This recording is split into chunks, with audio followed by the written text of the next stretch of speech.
الحمد لله رب العالمين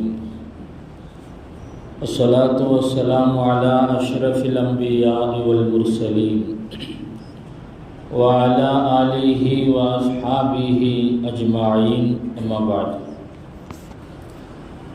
فقد قال الله تبارك وتعالى في القرآن العظيم والفرقان المجيد بعد أعوذ بالله من الشيطان الرجيم بفضل بسم الله الرحمن الرحيم يا أيها الذين آمنوا لا تقولوا راعنا وقولوا انظرنا صدق الله العلي العظيم وقال نبينا صلى الله عليه وسلم صوم يوم عاشوراء أحتسب على الله أن يكفر السنة التي قبله أو كما قال عليه الصلاة والسلام صدق رسوله النبي الكريم ونحن على ذلك من الشاهدين والشاكرين والحمد لله رب العالمين. சர்வ புகழும் ஏக வல்லோன் அல்லாஹ் ஒருவனுக்கே உரித்தாவதாக. ஈருலகத் தலைவர் எம்பெருமானார் முஹம்மது ரசூலுல்லாஹி ஸல்லல்லாஹு அலைஹி வஸல்லம் அன்னவர்கள் மீதும் அன்னவர்களின் வழிவாழ்ந்த உத்தம சத்திய சஹாபாக்கள், தாபியீன்கள், தபஉத் தாபியீன்கள், நாதாக்கள், சுஹதாக்கள், நல்லவர்கள், குறிப்பாக நம்மவர்கள் மீதும் நம்மை நேசிக்கின்றவர்கள் மீதும் நாம் நேசிக்கின்றவர்கள் மீதும் அல்லாஹ்வின் வற்றா கருணை என்றென்றும் குன்றாமல் நின்று நிலவட்டுமாகுக. ஆமீன் ஆமீன் யா ரப்பல் ஆலமீன். சங்கைக்கும் இறை பொருத்தத்திற்கும் உரித்தான அல்லாஹ்வின் நல்லடியார்களே, அருமை முஃமினீன்களே, அல்லாஹு ஜல்ல ஷானுஹு வ தஆலாவின் பேரருளால் புனிதமிகு வருடத்தின் துவக்க மாதமான முஹர்ரம் மாதத்தின் 2வது ஜும்ஆவை அடைய பெற்றிருக்கிறோம். உலகில் நடந்த இஸ்லாமிய வரலாற்றில் நடைபெற்ற முக்கியமான அதிசய நிகழ்வுகளில் பெரும்பாலான நிகழ்வுகள் நடந்தேறிய ஆஷுரா தினத்தை நாம் நெருங்கியிருக்கிறோம். ரசூலுல்லாஹி ஸல்லல்லாஹு அலைஹி வஸல்லம் அவர்கள் மக்காவிலிருந்து மதீனாவிற்கு ஹிஜ்ரத் புறப்பட்டு வந்தபோது, மதீனாவிற்கு வந்த வருடத்தில் முதல் வருடம் மதீனாவிலே இருந்த யூதர்கள் ஆஷுரா நாளில் நோன்பு நோற்றிருந்தார்கள்.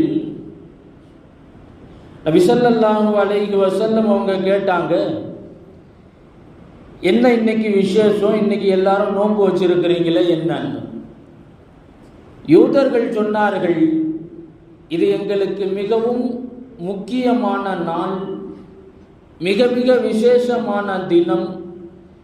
இந்த நாளில்தான் மூசா அலைஹிஸ்ஸலாம் அவர்களை அல்லாஹு தஆலா ஃபிரௌனுடைய கொடிய பிடியிலிருந்து மூசா அலைஹிஸ்ஸலாம் அவர்களையும் முஃமின்களையும் பாதுகாத்து, இந்த நாளில்தான் ஃபிரௌனை கடலில் மூழ்கடித்து சத்தியத்தை நிலைநாட்டி அசத்தியத்தை ஒழித்த நாள் இந்த நாள்.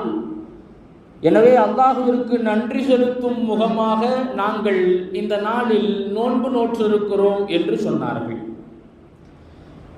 நபி ஸல்லல்லாஹு அலைஹி வஸல்லம் அவர்கள் சொன்னார்கள், ஃபஅனா அஹக்கு பி மூசா. அப்படின்னா மூசா அலைஹிஸ்ஸலாம் அவர்களுக்கு நான் மிக நெருக்கமானவனாக இருக்கிறேன். மூசா அலைஹிஸ்ஸலாம் அவர்களுக்கு நான் மிக நெருக்கமானவன். எனவே நீங்கள் நோன்பு நோக்கிறீர்கள் என்றால் நாங்களும் நோன்பு நோக்கிறோம். நானும் நோன்பு நோக்கிறேன் என்று நபி ஸல்லல்லாஹு அலைஹி வஸல்லம் அவர்கள் தானும் நோன்பு நோற்று சஹாபாக்களையும் நோன்பு நோக்க சொன்னார்கள். எல்லோருமே நோன்பு வைங்க அப்படின்னாங்க. இதிலிருந்து நாம் கவனப்படுத்திக் கொள்ள வேண்டிய ஒரு செய்தி ஒன்று இருக்கிறது. ரசூலுல்லாஹி ஸல்லல்லாஹு அலைஹி வஸல்லம் அவர்கள் யூதர்களுக்கு மாறு செய்ய சொன்னார்கள் என்பதை நாம் பரவலாகவே கேட்டிருப்போம். எந்த விஷயமாக இருந்தாலும் யூதர்களுக்கு மாறு செய்யுங்கள். குறிப்பாக இந்த ஆஷூரா நோன்பின் விஷயத்திலும் கூட யூதர்களுக்கு நீங்கள் மாறு செய்யுங்கள். எப்படி மாறு செய்வது? ஆஷூராவிற்கு முன்னால் ஒரு நாள் அல்லது பின்னால் ஒரு நாள் நோன்பை அதிகப்படுத்திக் கொள்வதை கொண்டு அந்த நாளில் மட்டும் நோன்பு நோக்காமல் அதற்கு முந்தி அல்லது அதற்கு பிந்தி ஒரு நாள் சேர்த்து நோன்பு வைப்பதின் மூலம் யூதர்களுக்கு நீங்கள் மாறு செய்யுங்கள் என்று நபி அவர்கள் சொன்னார்கள். இதை எப்ப சொன்னாங்க அப்படின்னா ஹிஜ்ரி 10 சொன்னாங்க. ஹிஜ்ரி 10ஆம் ஆண்டு தான் இதை சொன்னார்கள். இந்த ஆஷூரா நோன்பில் நீங்கள் யூதர்களுக்கு மாற்றம் செய்யுங்கள் என்று. மதீனாவிற்கு வந்த துவக்கத்தில் பார்த்தால் நபி ஸல்லல்லாஹு அலைஹி வஸல்லம் அவர்கள் விரும்பியது ஒற்றுமையை தான் விரும்பினார்கள். யூதர்களுடனான உடன்பாட்டை தான் விரும்பினார்கள். மதீனாவிலே யூதர்கள் இருந்தார்கள். அவர்களும் வேதக்காரர்கள். தௌராத் என்கிற வேதம் அவர்களுக்கு கொடுக்கப்பட்டிருக்கிறது. அவர்களும் ஒரு வேதத்தை பின்பற்றக்கூடியவர்கள், ஒரு நபியை பின்பற்றக்கூடியவர்கள். எனவே அவர்களோடு உடன்பட்டு இருக்க வேண்டும், ஒற்றுமையாக இருக்க வேண்டும் என்பதுதான் நபி ஸல்லல்லாஹு அலைஹி வஸல்லம் அவர்களினுடைய யதார்த்தமான சிந்தனையாக இருந்துச்சு. அனஸ் ரலியல்லாஹு அன்ஹு அவர்கள் கூட சொல்றாங்க, மதீனாவிற்கு நபி அவர்கள் வந்தபோது எல்லா விஷயங்களிலேயும் யூதர்களுடன் உடன்பட்டு நிற்பதை நபி அவர்கள் விரும்பினார்கள். நபி ஸல்லல்லாஹு அலைஹி வஸல்லம் அவர்கள் யூதர்களோடு உடன்படுவதை, ஒற்றுமையாக இருப்பதைத்தான் பிரியப்பட்டார்கள். ஆனால் பிறகுதான் நிலைமை மாறியது. அந்த ஒற்றுமையின் உடன்பாட்டின் வெளிப்பாடுதான் ஆஷூரா நாளில் நீங்க நோன்பு வைக்கிறீங்கன்னா நாங்களும் நோன்பு வைக்கிறோம், நானும் நோன்பு வைக்கிறேன். ருபையா பின்த் முஅவ்வித் ரலியல்லாஹு அன்ஹா சொல்றாங்க, இந்த யூதர்கள் நாங்கெல்லாம் நோன்பு வச்சிருக்கிறோம்னு சொன்ன உடனே நபி அவங்க நாங்களும் நோன்பு வைக்கிறேன்னு சொன்னாங்கல்ல.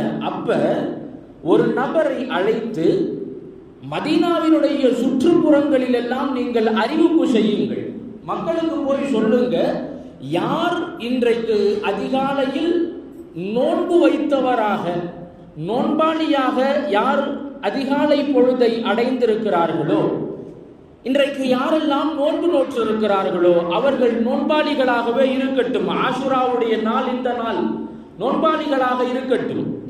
யாராவது காலையில் நோன்பை நியத்து செய்யாமல், உறுதிப்படுத்தாமல் இருப்பார்களேயானால் மீதமுள்ள நாளை அவர்கள் நோன்பினுடைய நியத்திலேயே கழிக்கட்டும் என்று நபி அவர்கள் சொல்லி அனுப்பினாங்க.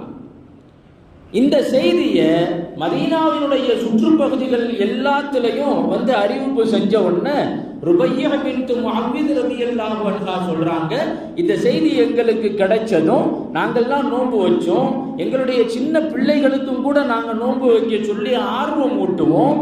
நோன்பு வச்சாங்க அப்படின்னு சொன்னா பகலினுடைய இடையில ஏதாவது பசிக்குது, தண்ணி தாகமா இருக்குதுன்னு கேட்பாங்க. அவங்கள சமாளிக்கிறதுக்காக வேண்டி சின்ன சின்ன பொம்மைகளை கொடுத்து நாங்க விளையாட சொல்லி அவங்கள கொஞ்சம் சமாளிப்போங்கிறாங்க ருபையா பின்த் முஅவ்வித் ரலியல்லாஹு அன்ஹு.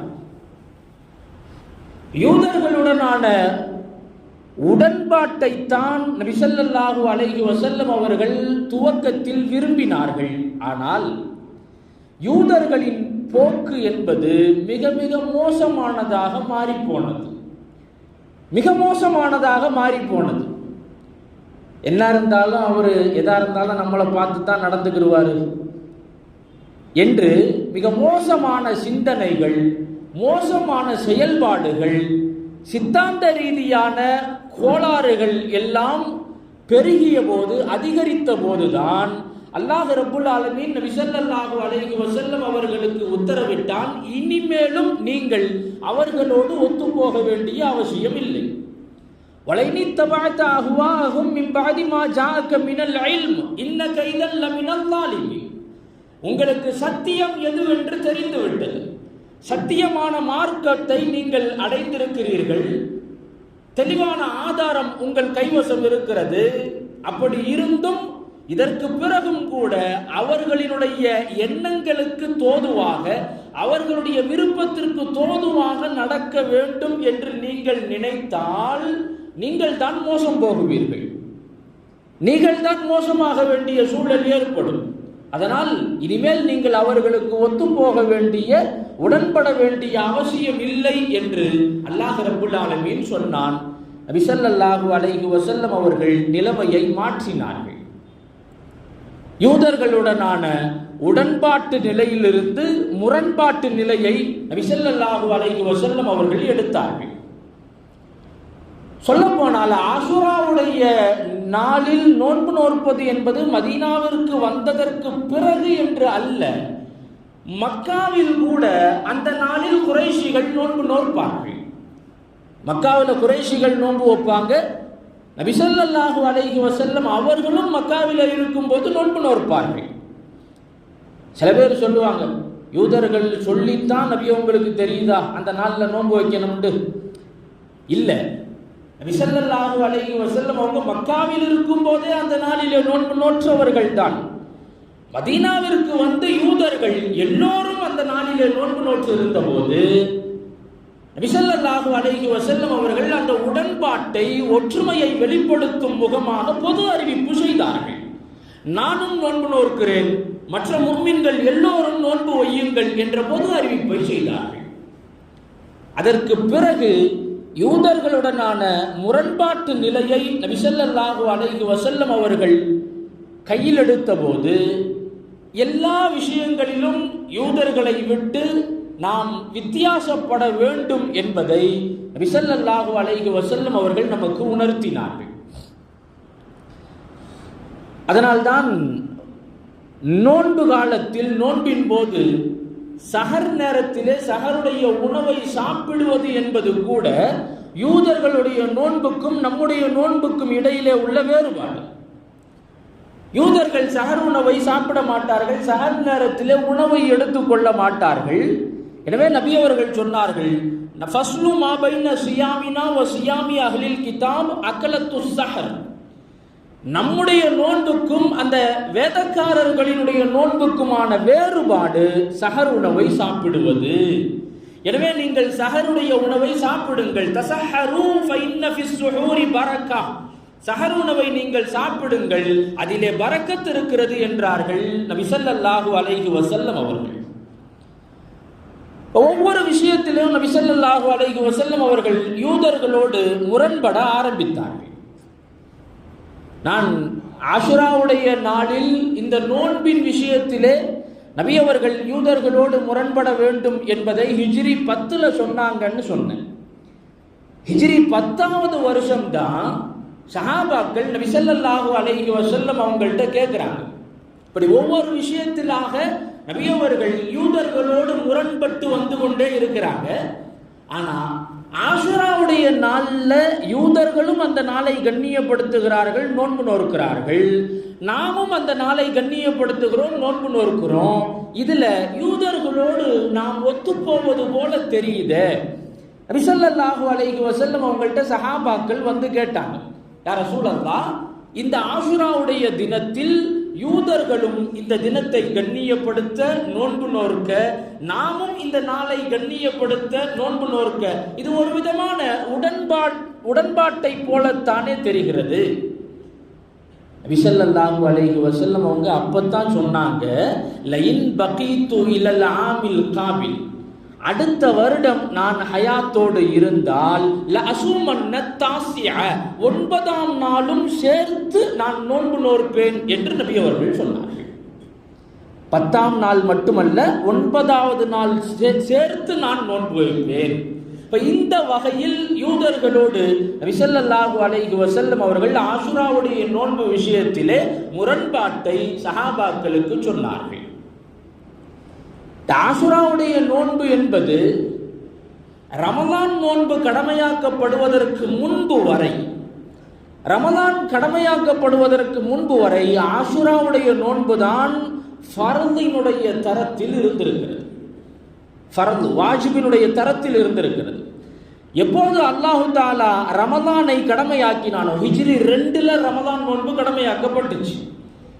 ஹிஜ்ரி 2ஆம் வருடம் ரமலான் நோன்பு கடமையாக்கப்பட்டதும் இந்த ஆஷுரா நோன்பு கடமையான நோன்பு என்ற அந்த நிலையிலிருந்து இறங்கி சுன்னத்தான நோன்பு என்ற நிலைக்கு மாறியது. அப்ப நபி ஸல்லல்லாஹு அலைஹி வஸல்லம் அவங்க அறிவிப்பு செஞ்சாங்க, விரும்பியவர் நாடியவர் நோன்பு நோற்பார், நாடியவர் நோன்பை விட்டுக் கொள்வார். இது கட்டாய கடமை என்ற நிலையில் இனிமேல் ஆஷுரா நோன்பு இல்லை என்ற அறிவிப்பை செய்தார்கள். ஃபர்லாக வாஜிபாக இருந்த ஆஷுராவுடைய நோன்பு ரமலான் கடமையாக்கப்பட்டதற்கு பிறகு சுன்னத்து என்கிற நிலைக்கு மாறியது. இது நாள் வரையிலும் அதை சுன்னத்தான நோன்பாகத்தான் நாம் நோற்று வருகிறோம், கடைபிடித்து வருகிறோம்.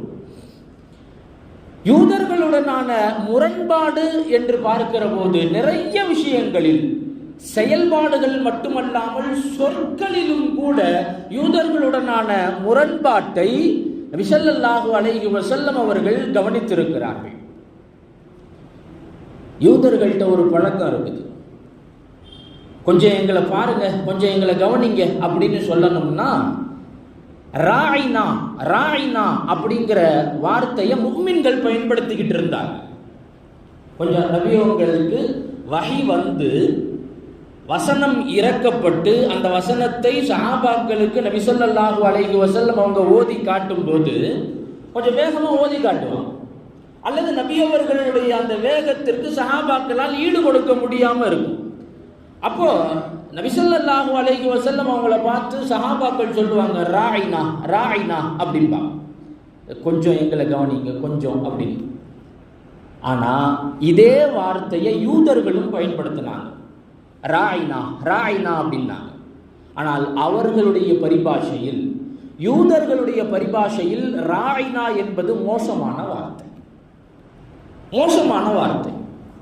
அல்லாஹ் வசனத்தை இறக்கினான், யா அய்யுஹல்லதீன ஆமனு லா தகூலு ராயினா, ஈமான் கொண்டவர்களே இனிமேல் நீங்கள் ராயினா என்ற வார்த்தையை பயன்படுத்தாதீங்க. ராயினான்னு நீங்க இனிமேல் சொல்லாதீங்க. வகூலு உன்துர்னா, உன்துர்னா என்ற வார்த்தையை நீங்கள் பிரயோகியுங்கள். அப்படி அவங்கள்ட்ட சொல்லும் போது ராயினான்னு சொல்லாதீங்க, உன்துர்னா, ரசூலுல்லாஹ் எங்களை கொஞ்சம் பாருங்க, எங்களை கொஞ்சம் கவனிங்க, இந்த வார்த்தையை நீங்கள் பயன்படுத்துங்கள் என்று அல்லாஹ் சொல்றார். இப்படியாக யூதர்களுடனான முரண்பாடு என்பது கிட்டத்தட்ட 30 விஷயங்கள், சுமார் 30 விஷயங்களில் நபி ஸல்லல்லாஹு அலைஹி வஸல்லம் அவர்கள் யூதர்களோடு முரண்பட்டு இருக்கிறார்கள் என்பதை ஹதீஸுகளின் வழியே நம்மால் பார்க்க முடிகிறது. மற்றொரு ஹதீஸிலே நபி அவர்கள் சொல்லுவார்கள், யூதர்கள் அவர்களுடைய பழக்கம், நபி அவர்கள் யூதர்களோடு எந்த அளவிற்கு ஆரம்பத்திலே உடன்பட்டு இருந்தாங்க அப்படின்னு சொன்னா, யூதர்களுடைய ஹேர் ஸ்டைல் எப்படி இருக்குன்னா, இந்த வாகெடுத்து சீவுகிற பழக்கம் யூதர்கள்ட்ட கிடையாது. இந்த முன்னாடி சும்மா சாதாரணமா முன்னாடி முடியெல்லாம் தொங்க விட்டுருப்பாங்க, இது யூதர்களுடைய பழக்கம். வகுடு எடுக்கிறதெல்லாம் யூதர்கள்ட்ட இல்லை. நபி ஸல்லல்லாஹு அலைஹி வஸல்லம் அவங்க எந்த அளவிற்கு ஒற்றுமையை விரும்பினாங்கன்னா, மதீனாவிற்கு வந்து யூதர்களுடைய ஹேர் ஸ்டைல் எப்படி இருந்துச்சோ அதே மாதிரி நபி அவர்களுடைய ஹேர் ஸ்டைல் இருந்துச்சு. வகுடெடுத்து சீவாம அப்படியே நெற்றியிலே முடியை தொங்க விடுகிற அதே அமைப்பில் நபி அவர்களும் அந்த சிகை அலங்காரத்தை பின்பற்றினார்கள். அதற்கு பிறகு ஒரு நேரம் யூதர்களுடனான முரண்பாட்டு நிலையை எடுத்த போது நபி ஸல்லல்லாஹு அலைஹி வஸல்லம் அவர்கள் வகுடெடுத்து சீவினாங்க. இதுவும் புகாரி உள்ளிட்ட ஹதீஸ் கிதாபுகளிலே பதிவாகி இருக்கிறது. அதே போல நபி ஸல்லல்லாஹு அலைஹி வஸல்லம் அவங்க சொல்றாங்க, யூதர்களை பொறுத்தவரையில் அவர்கள் சாயம் பூசிக்கொள்ள மாட்டார்கள். சாயம் பூசுறது அப்படின்னா இந்த தலைமுடிக்கு சாயம் பூசுறது, வர்ணம் கலர் பூசுறது, இது அவங்க செய்ய மாட்டாங்க. இது விஷயத்தில் நீங்கள் யூதர்களுக்கு மாற்றம் செய்யுங்கள் என்று நபி அவங்க சொல்றாங்க. தலைமுடிக்கு சாயம் பூசுறது, நபி ஸல்லல்லாஹு அலைஹி வஸல்லம் அவர்களும் முடிக்கு சாயம் பூசி இருக்கிறாங்க. நபி ஸல்லல்லாஹு அலைஹி வஸல்லம் அவங்களுடைய தலையிலே முடிகளிலே இருந்த நரைமுடி என்பது ரொம்ப கம்மி, கிட்டத்தட்ட ஒரு 20 முடி இருக்கும், அவ்வளவுதான். ஆனாலும் நபி ஸல்லல்லாஹு அலைஹி வஸல்லம் அவர்கள் நரைமுடிக்கு சாயம் பூசி இருக்கிறார்கள். மருதாணி, ஹின்னா, மருதாணியை கொண்டு நபி அவர்கள் சாயம் பூசி இருக்கிறார்கள். அதே நேரத்தில் கருப்பு சாயம், கருப்பு கலரை பூசுவதை நபி அவர்கள் தடுத்திருக்கிறார்கள். மஞ்சள் நிறம், சிவப்பு நிறம், இதையெல்லாம் பயன்படுத்தி இருக்கிறாங்க, சஹாபாக்களும் கூட பயன்படுத்தி இருக்கிறாங்க. ஆனால் கருப்பு நிறத்தை நீங்கள் தவிர்த்து கொள்ளுங்கள். நான் இன்னைக்கு நாம நிறைய பல பேரும் அந்த சாயம் பூசுகிற விஷயத்திலே கருப்பு கலரை பூசுவதை வழமையாக கொண்டிருக்கிறோம். இது மிக மிக தவறான ஒன்று. வெறுமனே கருப்பு நிறத்தை பூசுறது, டை அடிக்கிறது, அது மிக தவறு. நபி ஸல்லல்லாஹு அலைஹி வஸல்லம் அவர்கள் தடுத்த விஷயம் அது.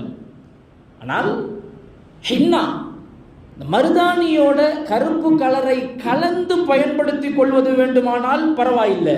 முழுக்க முழுக்க வெறுமனே கருப்பு சாயத்தை மட்டும் முடியிலே பூசுறது அப்படிங்கிறது ஹராம், தடுக்கப்பட்ட ஒன்று.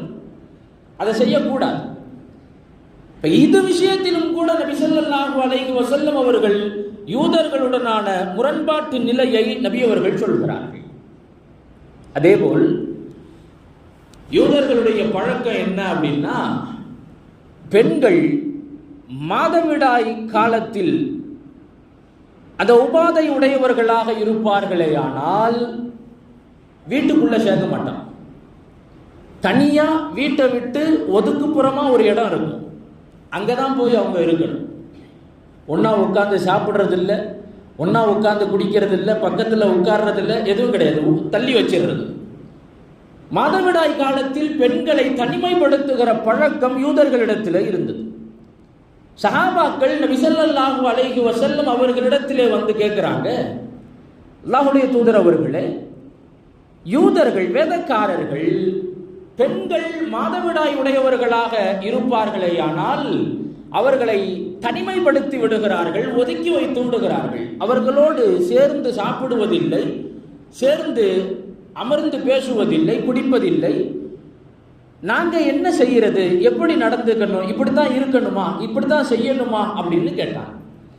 நபி ஸல்லல்லாஹு அலைஹி வஸல்லம் அவர்கள் சொன்னாங்க, அல்லாஹ் தஆலா ஆயத் இறக்குனான், வயஸ்அலுனக அனில் மஹீத் குல் ஹுவ அதா. இந்த மாதவிடாயை பற்றி அவர்கள் உங்களிடத்திலே கேட்கிறார்கள், அவர்களுக்கு நீங்கள் பதில் சொல்லுங்கள், அது ஒரு உபாதை, அது ஒரு உபாதை. ஃபஅதஸிலுன் நிஸா ஃபில் மஹீத். அந்த உபாதை காலத்தில் பெண்களை விட்டும் நீங்கள் ஒதுங்கிக் கொள்ளுங்கள். ஒதுங்கிக் கொள்ளுங்கள் என்றால் தாம்பத்திய உறவு விஷயத்தில் மட்டும் நீங்கள் ஒதுங்கிக் கொள்ளுங்கள். அதை தவிர்த்து மற்றபடி பேசுவது, உடன் அமர்ந்து சாப்பிடுவது, இதையெல்லாம் நீங்கள் தாராளமாக செய்யலாம் என்று நபி ஸல்லல்லாஹு அலைஹி வஸல்லம் அவங்க சஹாபாக்களுக்கு சொன்னாங்க. மதீனாவிலே இந்த செய்தியை பரவச் செய்தார்கள். சஹாபாக்கள் எல்லாமே நபி ஸல்லல்லாஹு அலைஹி வஸல்லம் அவர்கள் இப்படி ஒரு வழிமுறையை சொல்லி இருக்கிறார்கள் என்ற செய்தியை சஹாபாக்கள் பேச பேச யூதர்களுக்கு இந்த செய்தி கிடைச்சிச்சு. இந்த செய்தியை காதுல வாங்கின உடனே யூதர்கள் அவர்களுக்குள்ள பேசிக்கிட்டாங்களாம், எந்த விஷயமாக இருந்தாலும் முஹம்மது நமக்கு மாறு செய்வதையே வேலையாக வச்சிருக்கிறாரு, எந்த விஷயமா இருந்தாலும் அவர் நமக்கு முரண்படுவதையே வேலையாக வச்சிருக்கிறாருன்னு யூதர்கள் பேசிக்கிட்டாங்களாம். நிலைமை இப்படியாகத்தான் மாறியது என்பதை பார்க்கிறோம். மதீனாவிற்கு வந்த ஆரம்பத்தில் சிகை அலங்காரம் தொட்டு யூதர்களோடு ஒருங்கே இருக்க வேண்டும், உடன்பட்டு நிற்க வேண்டும் என்று விரும்பிய நபி ஸல்லல்லாஹு அலைஹி வஸல்லம் அவர்களை யூதர்கள் எப்படி மாற்றினார்கள் என்று பார்க்கிறோம். அவர்களுடைய வாயாலேயே பேசுகிறார்கள், எந்த விஷயமாக இருந்தாலும் நம்மோடு முரண்படுவதையே இவர் பிழைப்பாக வைத்திருக்கிறார், அதுவே இவருக்கு வேலையா போச்சு என்று யூதர்கள் பேசிக்கொண்டார்கள். யூதர்களோடு முரண்படுவது என்பது சித்தாந்த ரீதியாக நம்மீதான தார்மீக கடமை.